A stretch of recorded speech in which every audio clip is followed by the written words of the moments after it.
kita bisa melihat keadaan ini. Dunia sedang tidak baik-baik saja. Makanya berhikmat. Jangan saudara dihanyutkan oleh siasat-siasat si iblis, ya. Karena siasat iblis itu ngapain?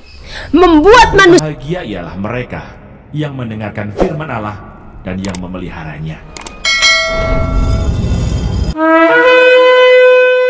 Sebenarnya apa yang mau Tuhan bukakan, ya? Kesusahan yang akan terjadi atas tanah itu, ya. Jadi saya hanya menyampaikan nubuatan-nubuatan. Tetapi ingat, bukan roh ketakutan yang kita taruhkan, ya.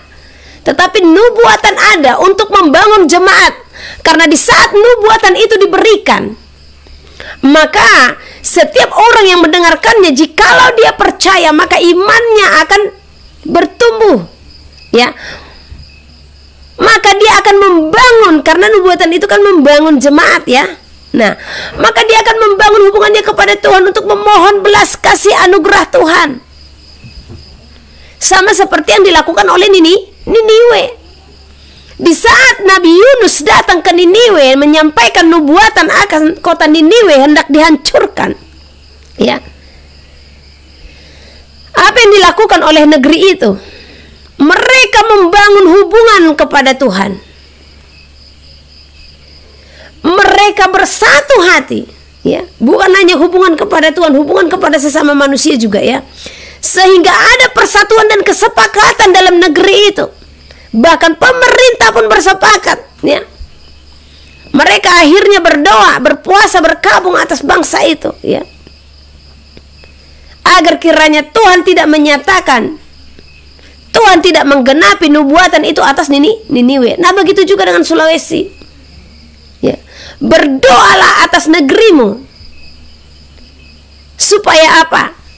Apa yang disampaikan itu dihalaukan daripadamu. Sebenarnya Tuhan menyatakan itu oleh karena apa? Tuhan mau anak-anaknya semakin datang berseru-seru kepadanya. Tuhan mau anak-anaknya semakin datang bertekuk lutut di hadapan Tuhan, ya. Jadi Sulawesi berdoa. Nah, di saat saya menyampaikan hal demikian, banyak saya dengar Tuhan kita Maha Penolong, Tuhan kita Maha Pengasih, dan Tuhan kita melindungi. Nah, di ayat ini kita perlu tahu siapa yang Tuhan lindungi dan siapa yang akan Tuhan tolong. Jadi mari siapapun kita yang ikut dalam peribadatan ini, di saat saudara menyatakan hal-hal demikian, apakah saudara sudah menyelidiki diri sendiri, ya? Saya akan baca dari Amsal pasal yang kedua ayat yang ke-7, ya. Ia menyediakan pertolongan bagi orang yang jujur, menjadi perisai bagi orang yang tidak bercela lakunya. Ia menyediakan pertolongan bagi orang yang jujur, menjadi perisai bagi orang yang tidak bercela lakunya. Sekali lagi, ya, biar lebih tegas, ya. Ia menyediakan pertolongan bagi orang yang jujur. Nah, sekarang selidiki hatimu yang meminta pertolongan daripada Tuhan, ya. Selidiki hidupmu yang meminta pertolongan daripada Tuhan. Apakah ada kejujuran dalam hidupmu? Karena dengan saudara berkata, hidupku mau menyenangkan hati Tuhan, aku mau mengasihi Tuhan, namun saudara tidak sungguh-sungguh di hadapan Tuhan, apakah itu jujur? Itu kebohongan namanya, ya. Jadi Tuhan akan memberikan pertolongan kepada orang-orang yang jujur, ya. Dan berikutnya, dan menjadi perisai bagi orang yang tidak bercela lakunya, ya. Jadi ia juga akan menjadi perisai bagi orang yang tidak bercela lakunya. Nah, masalahnya yang mengatakan Tuhan kita kan Maha Penolong, Tuhan kita kan Perlindung. Nah, sekarang yang menjadi pertanyaan saya, apakah masih ada celah dalam hatimu? Celah itu seperti apa? Di saat engkau membenci saudaramu, Di saat engkau memiliki kemarahan yang tidak terkontrol, ya, gampang marah lah, gampang emosi, itu kan semua celah. Bagaimana Tuhan itu menjadi perisai dalam hidup saudara? Ya, saya tadi senyum-senyum aja baca ayat ini, ya, karena apa? Kami juga kena tegur, ya, luar biasa. Saya baru sampai di sini kapan ya? Kemarin ya? Kemarin atau kemarin lusa? Ini hari Sabtu. Oh, kemarin saya sampai, ya. Saya baru pulang dan sampai di tempat ini baru kemarin, ya. Kemarin sore, ya, setelah sebulan lebih berkeliling-keliling, dan saya baru sampai kemarin, ya. Nah, saat saya duduk diam di kaki Tuhan, ya, saya berdoa, ais, Tuhan langsung berfirman, ya. Kena tegur deh kami satu grup ini, satu tim. Tapi itu luar biasanya, ya. Dan itulah yang menjadi kesukaan. Itulah yang menjadi penghiburan bagi kami. Di saat Tuhan menyelidiki lebih dari apa yang kami pikirkan, karena banyak orang tidak menyadari kelemahan kekurangannya, tetapi Roh Kudus menyelidiki sampai ke sumsum dan tulang-tulangnya, ya. Sampai ke akar-akarnya, ya. Jadi, segitu saya masuk ke kamar, saya keluar, langsung udah tegang semua, ya. Ini Tuhan berfirman, kita dikatakan sebagai pendusta, saya bilang, wow. Padahal sedikit saja kesalahan itu. Apa kesalahan? Ya, Tuhan mau kita di saat datang menyembah kepada Tuhan ada kerinduan dalam hati kita, ya. Oke. Jadi itu yang Tuhan mau dalam kehidupan kita, ya. Kita memiliki kerinduan, bukan hanya rutinitas datang menyembah Tuhan. Saya saja selama di Sulawesi, ya, pelayanan sebenarnya saya hanya banyak duduk diam, ya. Menyembah pun saya di dalam hati. Sampai sebenarnya ada orang yang tersandung dengan cara saya berdoa, ya. Nah, sampai menuduh saya nggak pernah penyembahan. Apa penyembahan itu harus seperti, ku sembah Kau Tuhan, ku mengangkat tanganku. Nah, yang seperti ini juga belum tentu kita katakan penyembahan. Siapa tahu dia hanya bernyanyi, ya. Karena itulah tertibnya Roh Kudus, ya. Apalagi di satu rumah yang saya baru diundang, ya. Itu saya hanya dibawa duduk diam. Sampai berjam-jam nanti tahan itu berdoa, ya. Nah, jadi jangan jadikan bernyanyi-bernyanyi itu sebagai keinginan daging jadinya, ya. Karena kemarin saya ada pelayanan di satu tempat, saya tidak usah kasih tahu di mana, ya. Saya diundang ke rumahnya. Nah, tetapi karena dia lihat saya tidak ada bernyanyi-bernyanyi, dibilang, ibu nggak ada penyembahan di rumah saya. Aduh, padahal dari pagi saya berdoa sampai sekian jam, saya sampai bilang, Bu, jadi saya di kamar itu ngapain sih, Bu, sampai berjam-jam? Bukannya main handphone, iya kan? Nah, saya berdoa, saya penyembahan. Karena apalagi di rumah orang itu terlebih, saya itu apa? Berdoa, mendoakan keluarga itu apa yang Tuhan firmankan.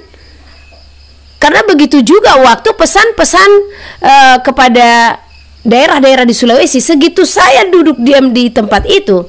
Satu contoh, ya, di Sulawesi Utara. Nah, pesan itu ada tidak di saat saya ada di sini, tetapi pesan itu diberikan di saat saya sudah berdiri di kota itu. Setelah saya berdiri di kota itu, sampai di kota itu, saya ambil doa khusus, ya. Saya ambil doa khusus langsung. Semua pesan itu disampaikan, ya. Waktu di Sulawesi Tenggara, di Sulawesi Barat, di Sulawesi Utara, Selatan, 5 provinsi ini, ya. Di tempat itu juga Tuhan berfirman. Jadi kalau saya satu contoh datang ke rumah saudara, dan saudara lihat nggak ada saya, ku sembah Kau Tuhan, seperti itu, jangan salah paham, ya. Bukan berarti saya tidak menyembah, bukan berarti saya tidak berdoa. Sampai kemarin saya dituduh, Saudara, saya melihat ibu tidak berdoa katanya, karena yang saya layani ini orang muslim, ya.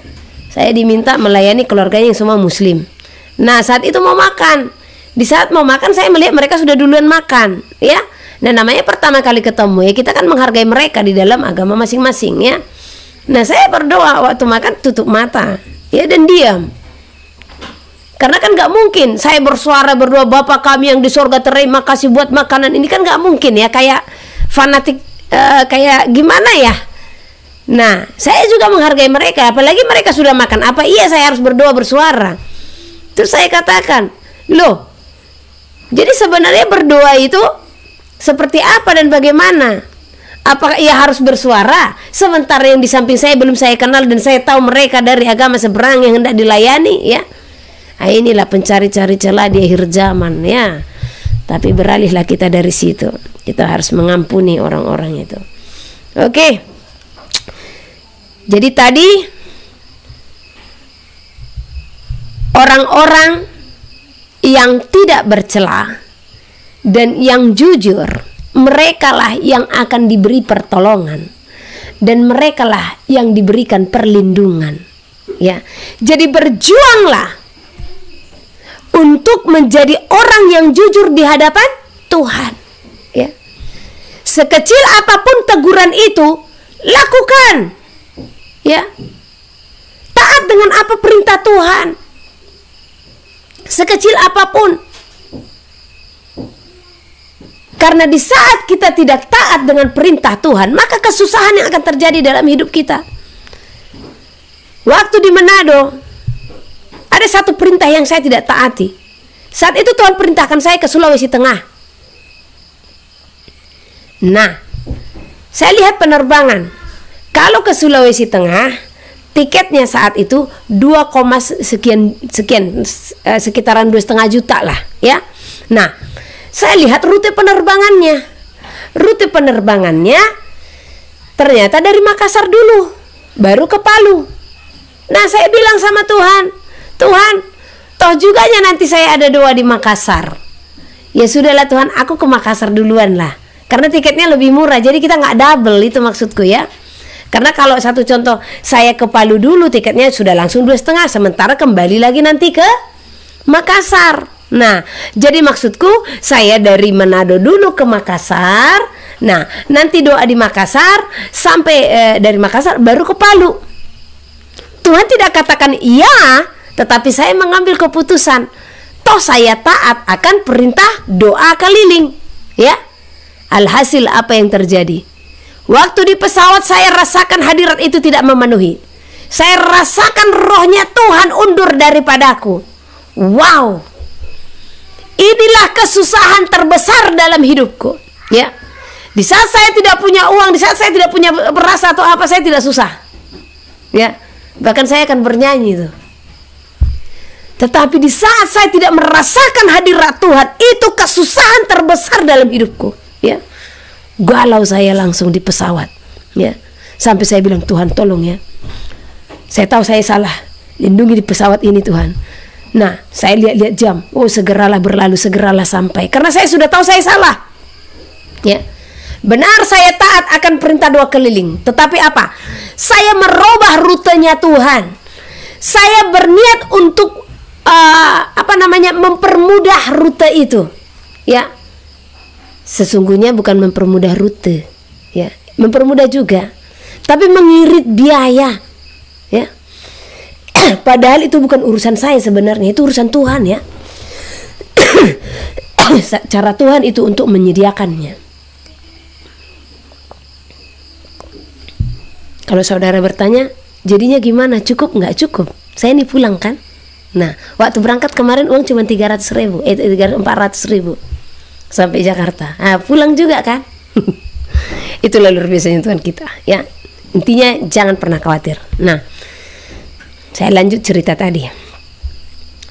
Di saat sudah mendarat di Makassar, ya, ada beberapa orang yang sudah janji mau menjemput, semua dibatalkan, ya.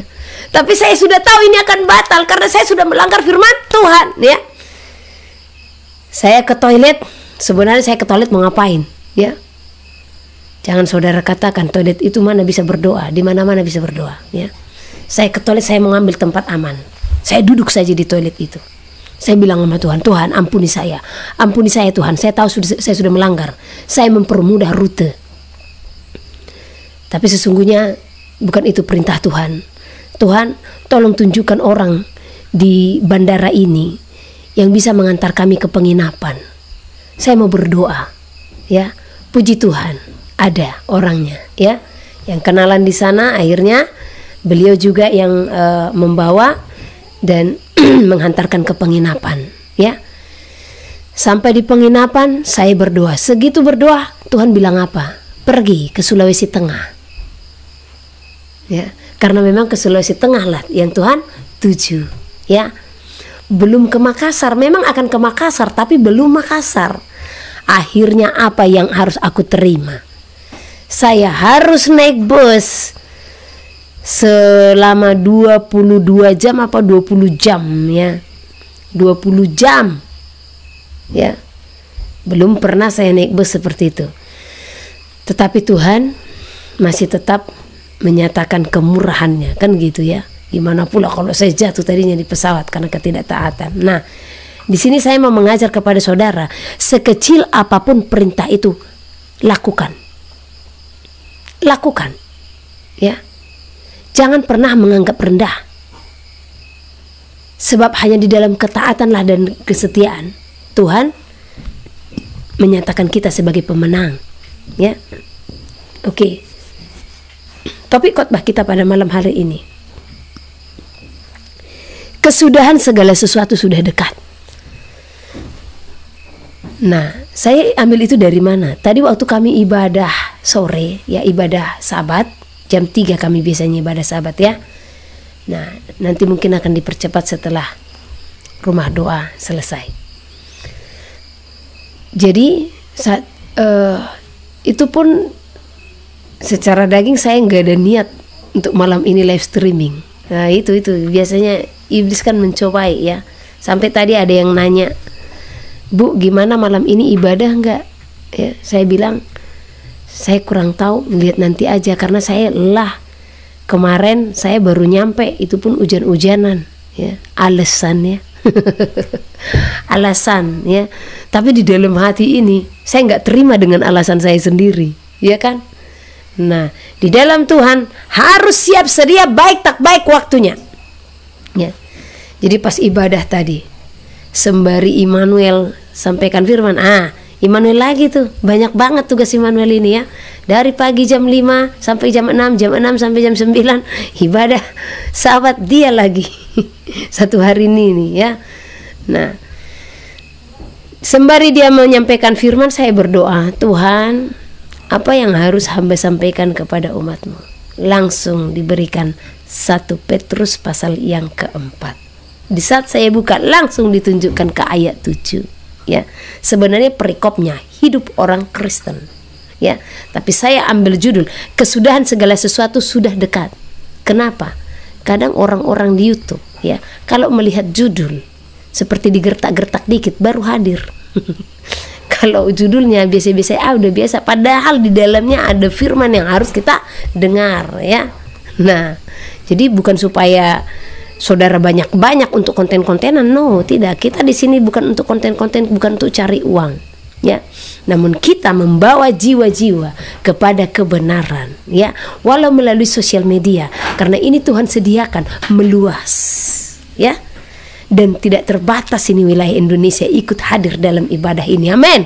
Kemuliaan hanya bagi Elohim di tempat yang maha tinggi. Saya akan bacakan dari 1 Petrus pasal keempat ayat yang ke-7, ya. Kesudahan segala sesuatu sudah dekat. Memang sudah dekat, ya. Apakah saudara bisa merasakan dan melihat, ya, bagaimana Israel saat ini sedang diserang dan dikepung? Beberapa waktu lalu saya telah bersaksi kepada saudara, bahkan dari tahun 2016, Israel itu sesungguhnya itu menjadi tolak ukur bagi kita untuk melihat keadaan zaman. Dan saya pernah katakan kepada saudara, ya, kalau Israel sudah dikepung, ya, maka di sana kita harus berjaga-jaga.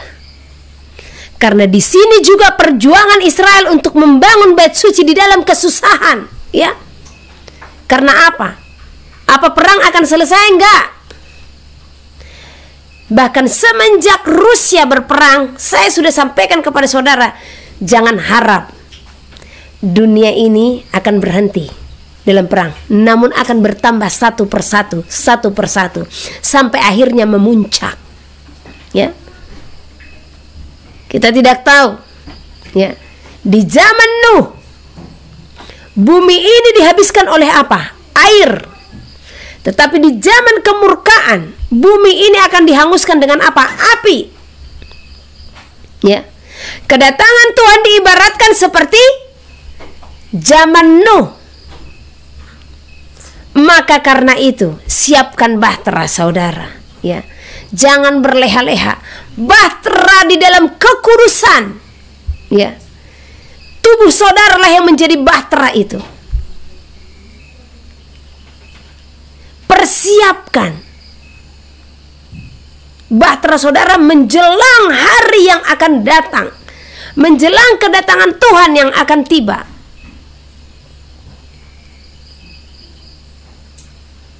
Karena Dia hanya akan melayakkan orang-orang yang didapatinya setia, tidak bercacat, tidak bernoda pada hari itu juga. Hari itu juga, ya. Bukan saat ini. Karena jikalau hari ini kita tidak bercacat dan tidak bernoda, ya, tidak ada jaminan di saat hari kedatangan Tuhan kita juga tidak bercacat, tidak bernoda, tetapi hanya ada perjuangan. Kalau hari ini saudara tidak bercacat dan tidak bernoda, maka berjuanglah. Setiap hari sangkal diri, pikul salib. Maka berjuanglah untuk selalu melakukan kehendak Tuhan. Berjuanglah untuk selalu diam dalam hadirat Tuhan. Jangan menghitung-hitung jammu atau melihat kalender, ya. Oh, enggak datang-datang pun. Nanti saudara kecewa. Setidaknya ingat ini, kematian tidak ada yang tahu. Karena sebentar orang bisa tersenyum, sebentar lagi kita dengar sudah meninggal, apalagi sekarang, ya. Ini sekarang saya tidak heran. Banyak kematian di mana-mana dan rata-rata penyakitnya apa? Serangan jantung. Sesuai dengan nubuatan yang telah Tuhan berikan tahun 2021. Ya. Ini tingkat kematian karena serangan jantung sudah sangat tinggi, sudah sangat banyak, ya. Di mana-mana setiap ada orang yang mati saya tanya kenapa? Serangan jantung. Jadi hati-hati saudara. Bagi yang sudah terkena tanda kemarin itu, saya tidak katakan tanda bilangan, ya. Saya tidak berani mengatakan itu, ya. Bagi yang sudah menerima itu, tidak ada kompromi lagi, ya. Harus hidup berpaut kepada Tuhan sepenuhnya agar kiranya tubuhmu benar-benar dibentengi dan dilindungi, ya. Harus pola hidup yang benar-benar sehat secara jasmani dan secara rohani, ya. Harus benar-benar berpadanan dengan Tuhan. Nah, jadi ingatlah itu. Kalau saudara menghitung-hitung nggak datang-datang Tuhan itu, ya, sama nanti di zaman ini juga sudah dikatakan demikian. Dari zaman nenek moyang dikatakan kalau Tuhan itu sudah akan datang, ya. Jangan sampai bosan nantinya. Tetapi setidaknya ingatlah ini, kematian tidak ada yang tahu kapan waktunya. Nggak ada yang bisa menjamin hidup seseorang, ya. 1 jam, 2 jam, 1 hari, 1 minggu ke depan gak ada yang bisa menjamin, ya. Oleh karena itu, kalaupun hari ini, detik ini, waktu Tuhan tiba dalam hidup saudara dan saya, ya, Tuhan telah mendapati kita setia, tidak bercacat, tidak bernoda, maka kita dilayakkannya sebagai pemenang di saat kita telah selesai mengakhiri pertandingan di dalam bumi. Jadi harus berjaga-jaga senantiasa, ya. Kesudahan segala sesuatu sudah dekat. Perang Israel. Mungkin saya nanti akan cari dulu, ya. Ada sebenarnya waktu di Sulawesi Tuhan berfirman, tapi saya taruh di mana, ya. Karena biasanya saya selalu catat itu di handphone. Tuhan berfirman tentang kejadian yang di 26 September. Nanti saya tahu, mungkin saya cari tahu, mungkin ke minggu depan kali ya, karena saya tadi lupa ya. Tapi saya coba cek, siapa tahu ada dekat ya.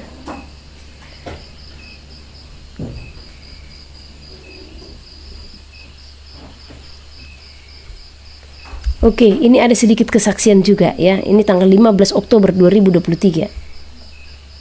Dikatakan di sini, jikalau Yerusalem berdiri, kesusahan akan terjadi di seluruh bumi. Ya. Di saat Yerusalem lemah, mereka akan berdiri. Di saat mereka sudah menyatakan diri untuk berdiri, bangkit, berperang, maka ketahuilah ya, kesusahan akan terjadi di seluruh bumi. Ini nubuatan yang Tuhan berikan tanggal 15 Oktober 2023 ya. Dan 3,5 masa itu di depan mata ya. Nah, jadi waktu Tuhan berfirman ya, saya tertidur ini. Setelahnya ya, saya tertidur seperti biasa. Saya sudah katakan, di saat saya ada berdoa dan mata saya ditarik dan tidak tertahankan, itu pasti Tuhan mau menyampaikan firman-Nya.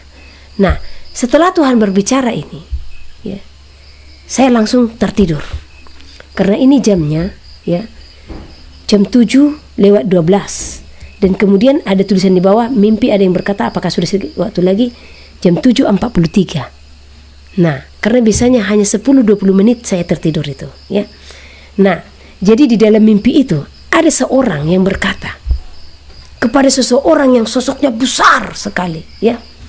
Nah, dan sesungguhnya di dalam mimpi itu saya seperti mengenali dia yang berkata ini, ya. Nah, dia katakan, apakah sudah sedikit lagi waktunya? Ya. Dan suara itu, pribadi yang besar itu katakan, sudah sangat sedikit, tetapi sambil menangis. Ya. Ingat, seorang yang tadi bertanya itu mengatakan kepada Tuhan, apakah sudah sedikit lagi waktunya? Nah, jadi di dalam pertanyaan itu berarti sebelumnya sudah ada konfirmasi, iya kan? Nah, konfirmasi kalau dia akan datang. Nah, sehingga seseorang yang bertanya itu mengatakan, apakah sudah sedikit lagi waktunya? Nah, waktu apa? Waktu kesudahan bumi ini, waktu kedatangan Tuhan, waktu endingnya dunia. Apakah sudah tinggal sedikit lagi? Dan Tuhan katakan, sudah tinggal sedikit lagi, sambil menangis, ya. Dia bersedih. Kenapa Tuhan bersedih? Kenapa dia menangis mengatakan waktunya sudah tinggal sedikit? Karena dia melihat domba-dombanya masih banyak yang jauh, tersesat, terhilang, dan banyak domba-dombanya yang pergi darinya. Sementara hari sudah semakin senja. Saya pernah bersaksi kepada saudara. Saat itu saya melihat dia sedang duduk di bawah pohon. Ya, ini penglihatan yang Tuhan berikan. Dan di saat dia duduk di bawah pohon, ya, cara duduknya kakinya di sini, ditekukkan, jadi tangannya ke kakinya seperti tertunduk gitu. Sedih wajahnya, ya. Saya hanya melihat, tetapi itu wajahnya itu cahaya, ya. Tapi kita yang merasakan kesedihannya, ya. Nah, kemudian dia berdiri dan berjalan di tepi gunung, ya. Dia menatap langit. Dia katakan, ini sudah mulai gelap. Kalau di dalam penglihatan itu seperti pukul-pukul. Kalau di sini ya, karena beda terangnya di sini dengan di kota ya. Kalau di sini sekitar pukul 6:30 gitu ya. 6:30, karena 6:30 itu masih ada cahaya, ya. Nah, seperti itulah cahaya yang ditunjukkan. Jadi dia lihat ke langit. Dia katakan, hari sudah akan senja, tetapi domba-dombaku belum kembali. Nah, apa artinya? Dunia ini sudah akan selesai. Tuhan sudah akan datang membawa dombanya kembali, tetapi domba-dombanya belum ada yang kembali. Dia sudah mau membawa domba itu ke kandangnya. Tuhan sedang mau membawa kita ke sorganya. Tetapi apa? Tuhan melihat kalau domba-domba itu belum ada yang kembali. Ya, Tuhan melihat masih banyak jiwa-jiwa yang belum menyadari segala sesuatu, masih terlena dengan keadaan bumi ini. Jangan lengah, saudara. Ya. Saya benar-benar mengimani dan saya benar-benar tahu kalau umur dunia ini sudah tidak akan lama lagi. Hanya nggak tahu kapan, kan gitu aja. Tetapi tanda sudah Tuhan berikan. Ya. Kejadian di Israel itu bukan kebetulan, tetapi itu telah tertulis. Ya. Dan segala sesuatu yang terjadi di muka bumi ini, baik perang, gempa di mana-mana, semuanya sudah dinubuatkan. Sekarang apa lagi yang harus kita kerjakan? Ya. Ini bukan zamannya lagi menimbun-nimbun harta. Bukan zamannya lagi untuk memperluas daerah-daerah, ya. Apa ini ada serangga tiba-tiba, ya. Bukan zamannya lagi, ya, untuk kita terdiam dan berpangku tangan. Tetapi ini zamannya kita benar-benar mengejar kekudusan, ya, bukan mengejar harta dunia. Tetapi ini zamannya mengejar kekudusan untuk masuk ke dalam bahtera, ya. Jadi supaya kita mengerti, amin. Kami juga berjuang. Saudara Immanuel juga berjuang, ya. Saya juga berjuang. Kami semua yang ada di sini juga berjuang, ya. Luar biasa kami dididik di sini. Luar biasa. Sampai sekecil apapun, ya. Bahkan kami dilarang untuk memegang ini. Kecuali itu hanya buka WA apa segala macam. Karena apa? Banyak orang yang tersesat karena ini, ya. Membuka-buka handphone sekian jam bisa tahan, ya. Membuka berita, membuka apa bisa tahan sekian jam. Tapi baca firman Tuhan, ya, cukup setengah jam, 10 menit sudah cukup. Bagaimana bisa duduk diam dalam hadirat Tuhan, bermazmur di hadapan Tuhan? Nah, makanya kami siap diproses di tempat ini. Kami siap dibentuk. Karena apa? Dunia ini bukanlah milik kita. Dunia ini adalah tempat pertandingan, tempat sementara. Jadi ada tertulis, bodohlah orang. Bahkan ini di zaman Rasul Paulus sudah dituliskan. Cuman saya lupa, nanti saya cari ayatnya, ya. Yang menimbun-nimbun harta di zaman ini katanya, ya. Tetapi sekarang saya sampaikan kepada saudara, bodohlah orang yang menimbun-nimbun harta di zaman ini. Kenapa? Karena secara kacamata rohani, kacamata jasmani pun kita bisa melihat keadaan ini. Dunia sedang tidak baik-baik saja. Makanya berhikmat. Jangan saudara dihanyutkan oleh siasat-siasat si iblis, ya.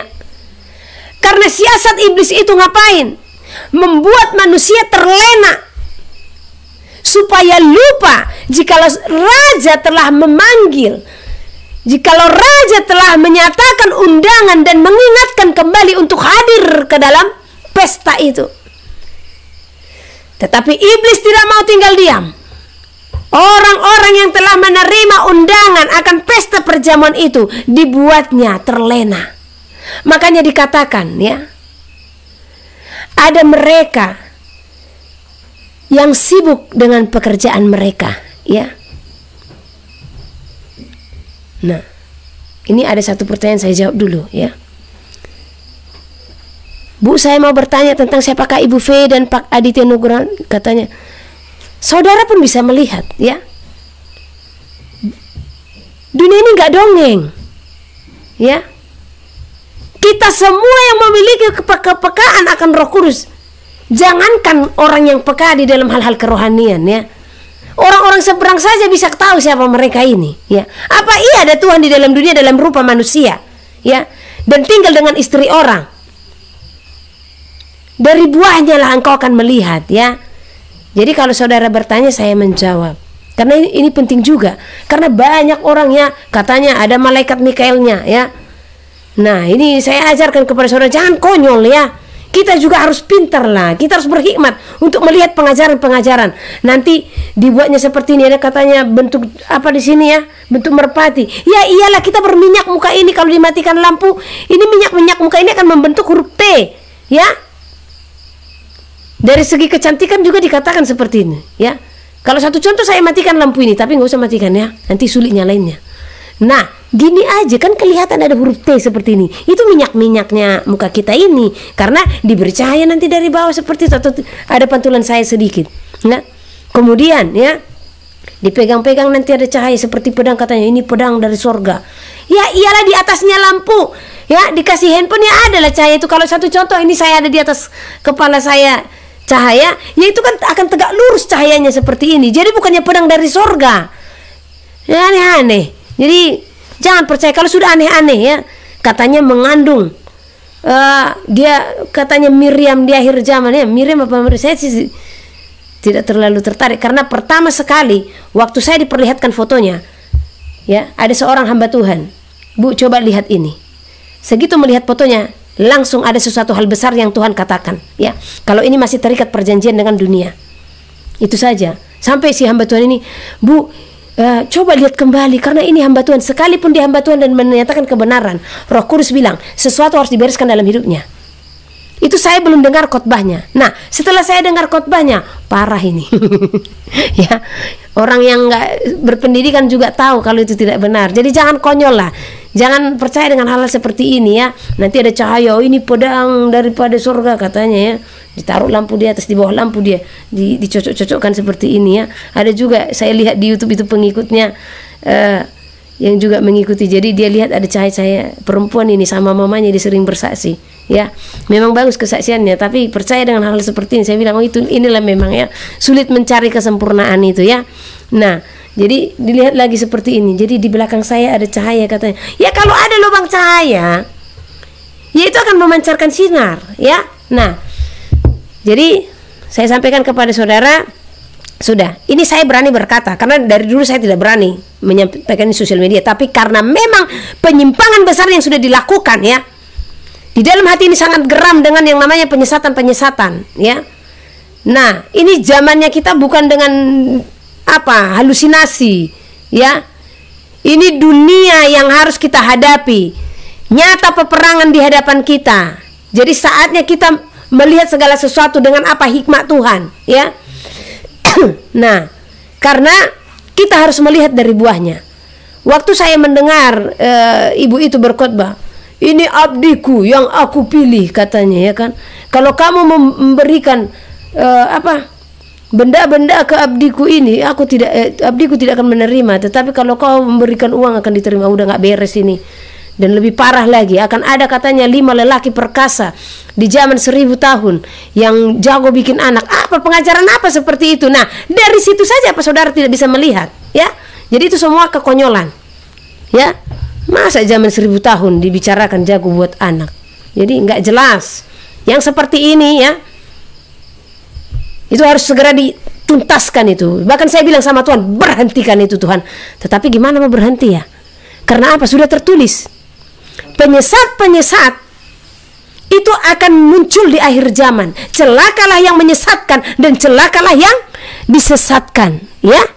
Nah, jadi kalau mau melihat kebenaran itu, saya sampaikan kepada saudara ya, lihat dari buahnya. Karena banyak channel-channel di YouTube, setelah kita mengenali secara pribadi atau saudara bisa hubungi ya. Nah, ternyata banyak karakter-karakter mereka yang keras ya. Banyak mereka yang hanya ujung-ujungnya uang aja yang dipikirkan ya. Jadi saya memang sangat tegas dengan orang-orang seperti ini. Makanya ada satu channel yang cukup terkenal, mungkin yang saudara sebutkan juga ini ya, itu di luar negeri sana. Saya diundang berapa kali berbicara di channel itu, saya tidak mau. Karena apa? Tuhan tidak mengizinkan saya berbicara. Sekali saya pernah hadir di channel itu. Karena Tuhan tidak berkenan. Karena channel itu untuk apa? Ya. Nah, karena di dalam kita Ada pengenalan akan roh, jadi kita mengetahui. Nah, dan saya melihat sang pembuat channel ini karakternya sangat keras ya. Saya sudah ingatkan, tetapi keras, ya sudah. Saya diundang, saya tidak mau. Ya, karena untuk apa saya harus hadir di situ dan ditonton orang hanya untuk menimbun-nimbun hartanya yang menjadikan menara Babel dalam dirinya ya. Memang banyak orang yang akan diberkati, tetapi jalannya sudah salah, impartasi roh ya. Nah, makanya saya dibilang sombong jadinya karena saya tidak hadir di channel itu. Karena sekalipun itu di luar negeri atau segala macam, karena kita berkhotbah, kita menyampaikan kebenaran bukan untuk ketenaran ya, bukan untuk uang, tetapi kerinduan kita akan jiwa-jiwa dimenangkan dan diselamatkan ya. Bukan karena banyaknya, karena yang masuk surga itu sedikit ya. Yang masuk surga itu hanya sedikit. Oleh karena itu, berjuanglah saudara untuk masuk di dalam bilangan yang sedikit itu ya. Waktu tinggal sedikit lagi. Ada beberapa orang yang saya layani di luar sana, entah kenapa Tuhan taruhkan tawar hati di sini. Sampai saya katakan kepada mereka, tahu nggak kalian itu? Saya kadang menyampaikan ini seperti terpaksa karena saya tahu kalian sulit untuk berjuang. Akhirnya mereka tertunduk. Tetapi bagus seperti itu. Supaya apa? Mereka mendengar ada kalimat yang seperti itu sehingga mereka berjuang untuk bertobat. Makanya saya selalu bilang, saya bukan seorang yang menyampaikan ya khotbah-khotbah untuk mengenakan telinga ya. Makanya saya dibenci banyak orang. Karena apa? Ditembakin semuanya. Ketemu orang, di dalam kamu begini-begini, tapi jangan kasih ya. Nah, seperti itu. Jadi mari kita harus masuk ke dalam bilangan yang sedikit itu ya. Kesudahan segala sesuatu sudah dekat. Kita kembali lagi ke dalam topik ya. Kesudahan segala sesuatu sudah dekat. Karena itu kuasailah dirimu dan jadilah tenang supaya kamu dapat berdoa. Ternyata orang yang tidak bisa menguasai diri tidak dapat itu berdoa. Kenapa dikatakan tidak dapat berdoa? Dia hanya mampu mengucapkan kata-kata doanya, tetapi di dalam hatinya berkecamuk. Maka bagaimana doanya ini akan Tuhan terima? Bagaimana doanya ini akan sampai kepada Bapa? Jikalau kemarahan, keegoisan, ya, ketersinggungan masih diam di dalam dirinya. Jadi buang, ya. Percepatan sedang terjadi, saudara. Sedang terjadi, percayalah, ya. Jadi kalau ada khotbah-khotbah yang mengatakan, oh dunia ini masih ada ribuan tahun lagi, kan dikatakan, nah, dunia katanya umurnya 6.000 sekian, jadi masih sisa sekian ratus tahun lagi katanya. Oh ini, ya. Jadi dia merasa masih hidup 100 sekian lagi, sementara umurnya sudah berapa tahun, ya. Nah entahnya tiba-tiba mati besok, kita kan nggak tahu. Karena kematian itu nggak pandang umur. Anak-anak pun mati, remaja, dewasa mati, orang tua mati. Semua orang menghadapi antrian kematian dan tidak pandang usia, ya. Jadi jangan kita karena ada penghitungan-penghitungan dari beberapa orang, ya. Nah, dari beberapa pengajaran, ya, puji Tuhan saya tidak dapat pengajaran-pengajaran itu. Karena apa? Tuhan tidak berkehendak saya mempelajari di luar daripada apa yang tertulis, ya. Tuhan tidak pernah mengizinkan saya membaca buku-buku lain. Hanya ini saja, ya. Sehingga saya tidak mengerti kalau dikatakan umur dunia katanya ada 6.000 tahun. Nah, ini kan Israel masih tahun 5.000 sekian, berarti masih ada sekian ratus tahun lagi katanya. Ya sudah, kalau persiapan saudara seperti itu. Yang saya tahu kematian itu tidak pandang usia itu saja. Jadi supaya di saat kematian itu pun ada, kita sudah berjaga-jaga, kita sudah bersiap-siap, ya. Nah, karena itu kuasailah dirimu dan jadilah tenang supaya kamu dapat berdoa. 1 Petrus pasal 4. Jadi, karena Kristus telah menderita penderitaan badani, kamu pun harus juga mempersenjatai dirimu dengan pikiran yang demikian. Karena barang siapa telah menderita penderitaan badani, ia telah berhenti berbuat dosa, supaya waktu yang sisa jangan kamu pergunakan menurut keinginan manusia, tetapi menurut kehendak Allah. Sebab telah cukup banyak waktu kamu pergunakan untuk melakukan kehendak orang-orang yang tidak mengenal Allah. Kamu telah hidup dalam rupa-rupa hawa nafsu, keinginan, kemabukan, pesta pora, perjamuan, minum, dan penyembahan berhala yang terlarang. Sebab itu mereka heran bahwa kamu tidak turut mencemplungkan diri bersama-sama mereka di dalam kubangan ketidaksenonohan yang sama, dan mereka memfitnah kamu. Tetapi mereka harus memberi pertanggungan jawab kepada Dia yang telah siap sedia menghakimi orang yang hidup dan yang mati. Itulah sebabnya maka Injil telah diberitakan juga kepada orang-orang mati, supaya mereka sama seperti semua manusia dihakimi secara badani, tetapi oleh Roh dapat hidup menurut kehendak Allah. Hidup orang Kristen. Kesudahan segala sesuatu sudah dekat. Karena itu kuasailah dirimu dan jadilah tenang, supaya kamu dapat berdoa. Tetapi yang terutama, kasihilah sungguh-sungguh seorang akan yang lain, sebab kasih menutupi banyak sekali dosa. Berilah tumpangan seorang akan yang lain dengan tidak bersungut-sungut. Layanilah seorang akan yang lain sesuai dengan karunia yang telah diperoleh tiap-tiap orang sebagai pengurus yang baik dari kasih karunia Allah. Jika ada orang yang berbicara, baiklah ia berbicara sebagai orang yang menyampaikan firman Allah. Jika ada orang yang melayani, baiklah ia melakukannya dengan kekuatan yang dianugerahkan Allah, supaya Allah dimuliakan dalam segala sesuatu karena Yesus Kristus. Ialah yang empunya kemuliaan dan kuasa sampai selama-lamanya. Amin. Menderita sebagai Kristen. Saudara-saudara yang kekasih, janganlah kamu heran akan nyala api siksaan yang datang kepadamu sebagai ujian, seolah-olah ada sesuatu yang luar biasa terjadi atas kamu. Sebaliknya, bersukacitalah sesuai dengan bagian yang kamu dapat dalam penderitaan Kristus, supaya kamu juga boleh bergembira dan bersukacita pada waktu Ia menyatakan kemuliaannya. Berbahagialah kamu jika kamu dinista karena nama Kristus, sebab roh kemuliaan, yaitu roh Allah, ada padamu. Janganlah ada di antara kamu yang harus menderita sebagai pembunuh atau pencuri atau penjahat atau pengacau. Tetapi jika ia menderita sebagai orang Kristen, maka janganlah ia malu, melainkan hendaklah ia memuliakan Allah dalam nama Kristus itu. Karena sekarang telah tiba saatnya penghakiman dimulai, dan pada rumah Allah sendiri yang harus pertama-tama dihakimi. Dan jika penghakiman itu dimulai pada kita, bagaimanakah kesudahannya dengan mereka yang tidak percaya pada Injil Allah? Dan jika orang benar hampir-hampir tidak diselamatkan, apakah yang akan terjadi dengan orang fasik dan orang berdosa? Karena itu, baiklah juga mereka yang harus menderita karena kehendak Allah, menyerahkan jiwanya dengan selalu berbuat baik kepada Pencipta yang setia.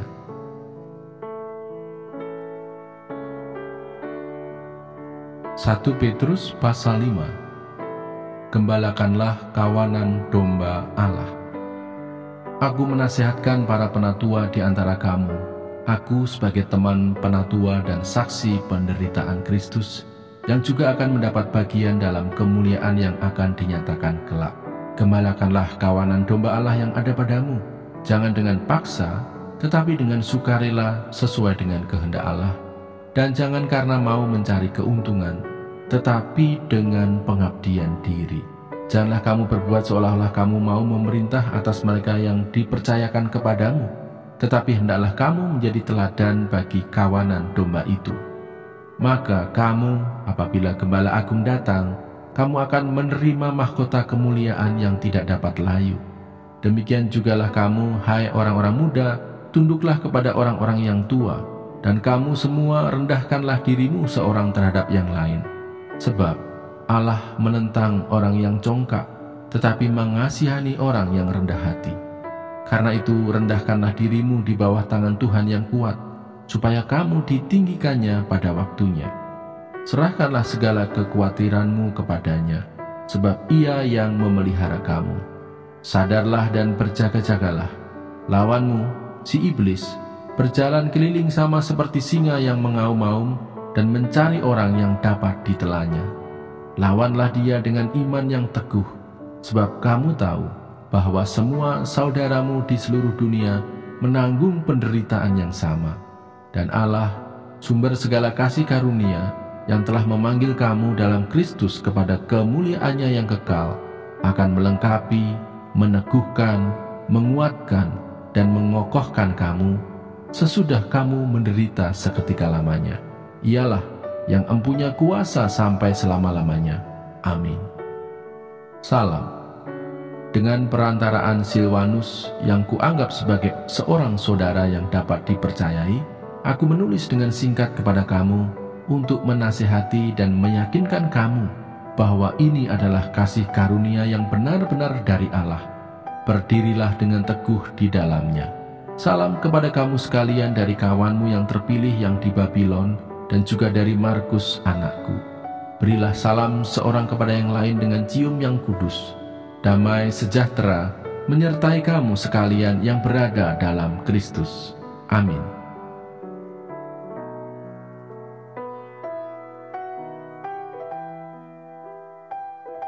Surat Petrus yang kedua. 2 Petrus pasal 1. Salam.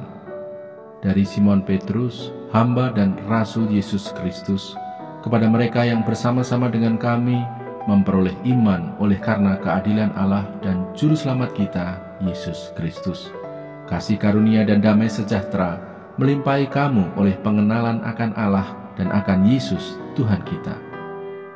Panggilan dan pilihan Allah. Karena kuasa ilahinya telah menganugerahkan kepada kita segala sesuatu yang berguna untuk hidup yang saleh oleh pengenalan kita akan Dia yang telah memanggil kita oleh kuasa-Nya yang mulia dan ajaib. Dengan jalan itu, Ia telah menganugerahkan kepada kita janji-janji yang berharga dan yang sangat besar, supaya olehnya kamu boleh mengambil bagian dalam kodrat ilahi dan luput dari hawa nafsu duniawi yang membinasakan dunia.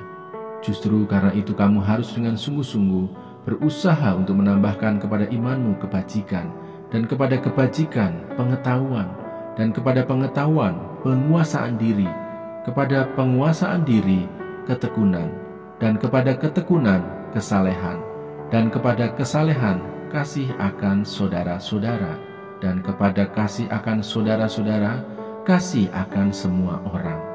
Sebab apabila semuanya itu ada padamu dengan berlimpah-limpah, kamu akan dibuatnya menjadi giat dan berhasil dalam pengenalanmu akan Yesus Kristus, Tuhan kita.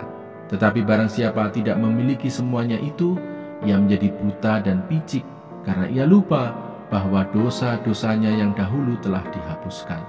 Karena itu, saudara-saudaraku, berusahalah sungguh-sungguh, supaya panggilan dan pilihanmu makin teguh. Sebab jikalau kamu melakukannya, kamu tidak akan pernah tersandung.